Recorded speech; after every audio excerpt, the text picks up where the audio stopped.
All right, guys, so from chapter 14, basically we learned the model of aggregate demand and aggregate supply. And it was fun, wasn't it? We got to understand, what is going on when there's economic fluctuations, right?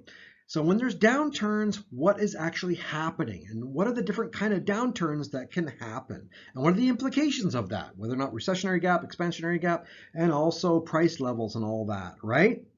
So anyways, we have a sick patient, right? We have a sick patient, an economy that is suffering from a recessionary gap.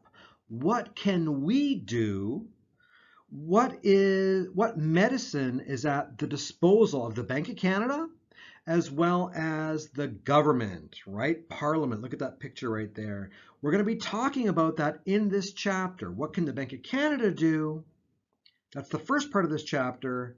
And then we talk about what the government can do. All right, guys, so hold on to your seats. We're up for a wild ride. All right, guys, so look at the picture right there. We're in long run equilibrium, aren't we? Everything is going according to plan, but then something happens, right? What happens? Well, a lot of different things can cause a shift in the aggregate demand curve, right? It could make us demand less, and it could be like maybe the stock market crashes and we lose confidence in the economy. Businesses lose confidence in the economy, and so they don't want to invest. Maybe the government pulls out, so they start spending less. Maybe they they're concerned about their budget, so they start spending less, and so that drives down aggregate demand. Or maybe that they tax more. That's also government. And we'll be talking more about that in the later part of this chapter. And also, maybe our Canadian dollar goes way up, which causes our net exports to come down. Whatever it is, what we're suffering from right now is the fact that the aggregate demand curve has shifted to the left, and we are now all of a sudden not working at full employment, right? So we're working at this quantity, right, instead of the quantity at full employment. All right, maybe I should put a little FE there for full employment. Anyways, so that's really bad. Like, we have a recessionary gap here right now. That is bad. We got people not working. We got factories only working 4 hours of the day instead of 8 hours of the day. So we have a lot of resources that are not being utilized in the economy. And that's a very bad thing, right? Remember, there's basically two mandates from the Bank of Canada, right? The Bank of Canada has two mandates. You remember what they are? Price stability and having the economy working at full employment. And now all of a sudden it's not working at full employment. Lots of people collecting EI benefits, lots of people not working, maybe some discouraged workers. This is a bad situation. And we don't just allow the economy to do whatever and let it self-correct in 10 years. It is a self-correcting mechanism, though, I have to say. I have to remind, it is a self-correct. And eventually, right, what would happen is there would be a shift in the aggregate supply curve as prices adjust, and we'll get back to full employment that way. Absolutely. But is there a better way to do is there something we can do to take a step to change the trajectory of the economy? Yes, there is. We can come up with ways to shift that aggregate demand curve to the right? So we can lower GST. Lower GST encourages consumption. We can give business tax incentives. We can do our own government spending, which we're going to be talking about. That's the second part of this chapter. And then we can work at try to lower our Canadian dollars, so we can all of a sudden start having more exports. So there are different things that we can do, and that's what this chapter is about. And again, here we have a situation here where we're at full employment, and then all of a sudden, right, aggregate supply shifts to the left. And now we have inflation and a recessionary gap. We are not working at full employment, right? And so that's a negative thing as well. Now, can we do things to shift the aggregate supply curve? Well, there are things that we can do that can impact the long-run aggregate supply and therefore the short-run aggregate supply. They would move in the same direction, just one is long lasting. And that, like give people free education so they get education and invest in research and development and all those things. Are any of those things, do they have a quick response? Are they going to step in and change the trajectory of the economy right here and now? No, right? The government can't really do a lot to shift this aggregate supply curve back to where it was.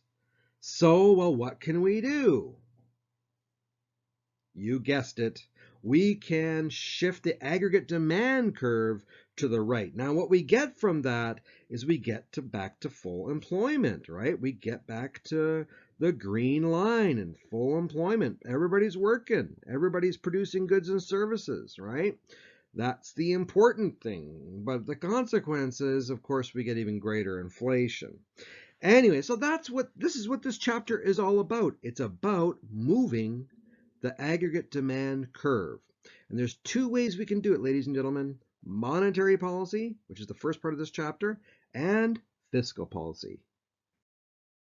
All right, guys, so this is what we're going to be talking about for the rest of this video, and especially, I guess, even the rest of this chapter here, right? This was developed by a guy named Keynes. You might have heard of the term Keynesian economics, okay? So Keynes, the guy was born in 1885, and so he was in the height of his career during the Great Depression, and he was studying what was happening in the Great Depression, right? What actually happened here? And tried to explain it and tried to come up with a way to prevent this Great Depression from ever happening again. So far, he's been successful, right? So we owe a lot of credit to Keynes because of what he learned and what he's taught us and what we're learning here, right here today, all right? And over the next week or so. Anyways, so what is this? Well, this is, before we looked at, I guess, the supply and demand of loanable funds, and we were really talking about something different there. We were talking about how much money was available in the financial system to borrow and how many people would be demanding that money to invest in business, invest in this, invest in that, right? So, but this is much broader than that, okay? So this is not the market for loanable funds. This is the market for money, period. All right, who controls the supply of money? The Bank of Canada does, right?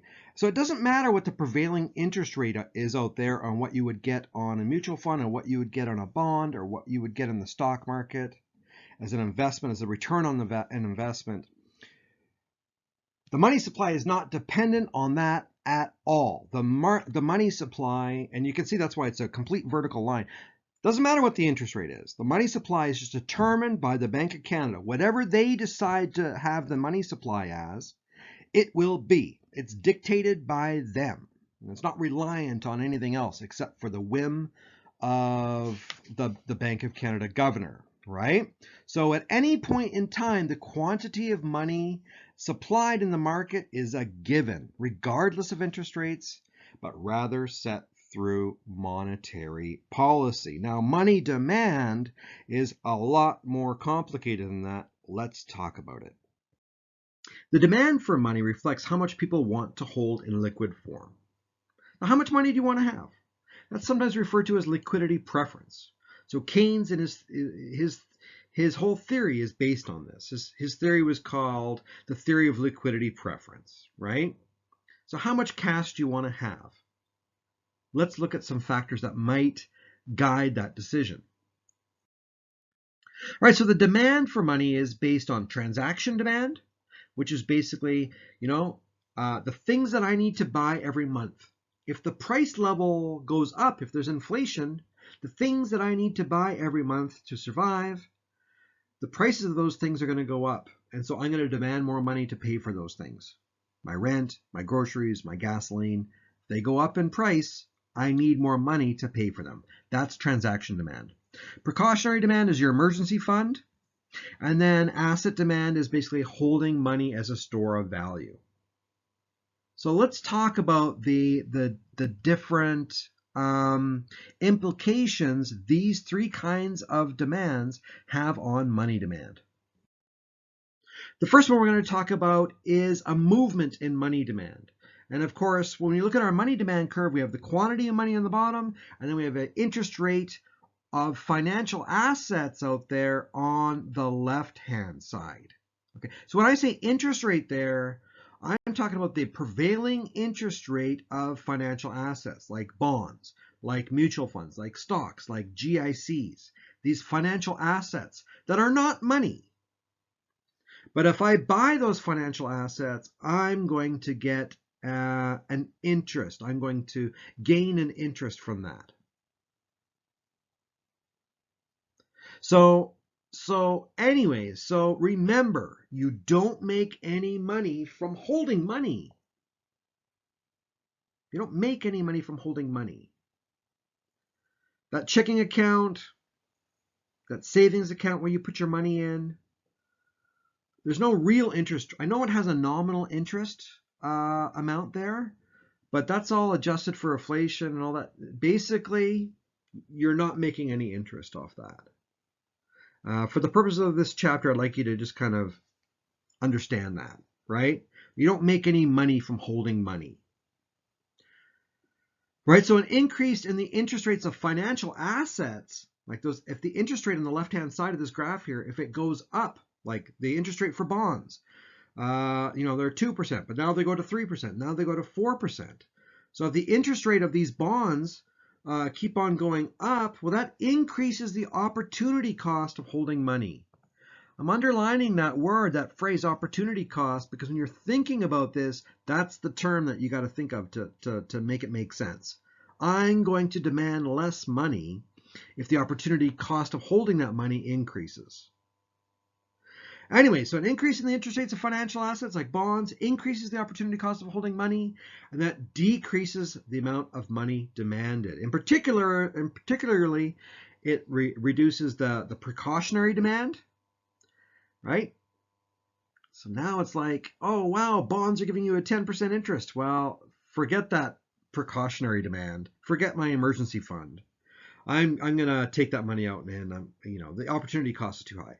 Or in my checking account, I've got a bunch of money that I'm saving to buy a house, right? And I've got $50,000 and then $60,000. But look at those bonds, those stocks, those mutual funds.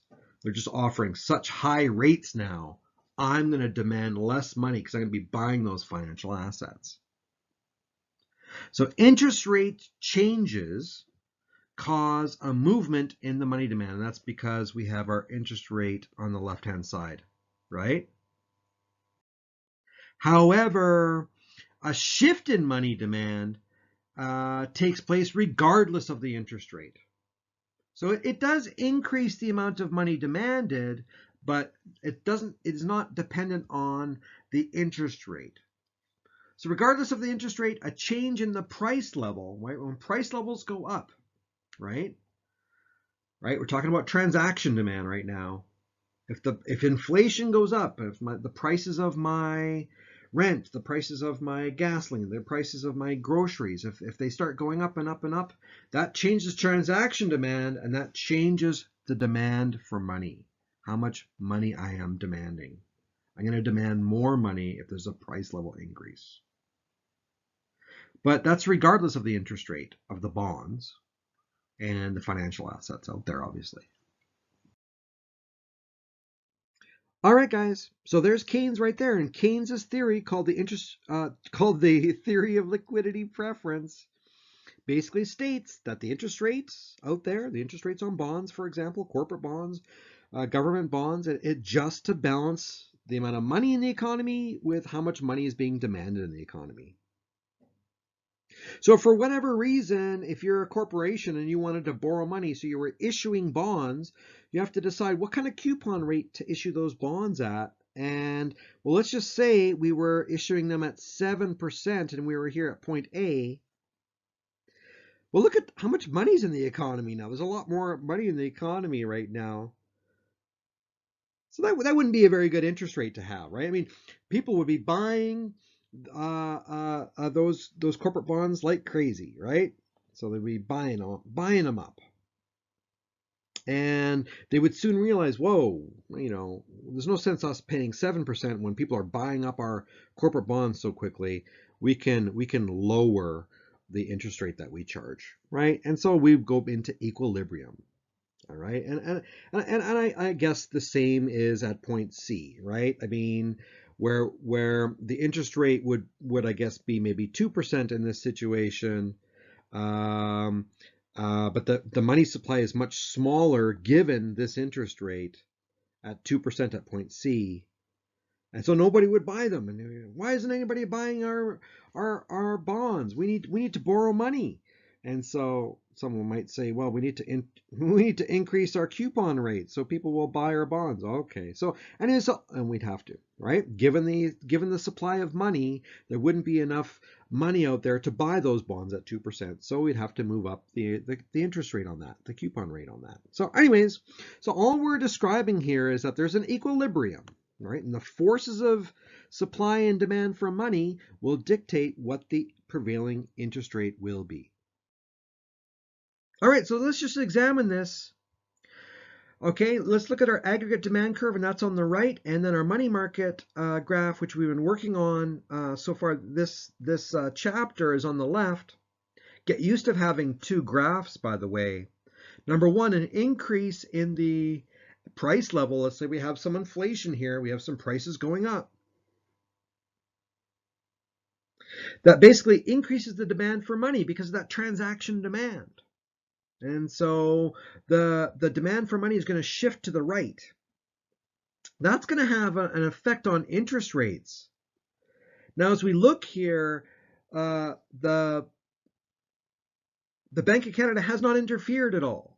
There's been no injection of money into the economy or anything like that at this point. It's coming, don't worry, but at this point, the money supply has not changed. We're just looking at some of the cause and effect relationships right here, right now. An increase in the price level increases the demand for money. There's a shift to the right, which increases the equilibrium interest rate. And when we increase interest rates, consumption and investment go down. So that reduces the quantity of goods and services demanded.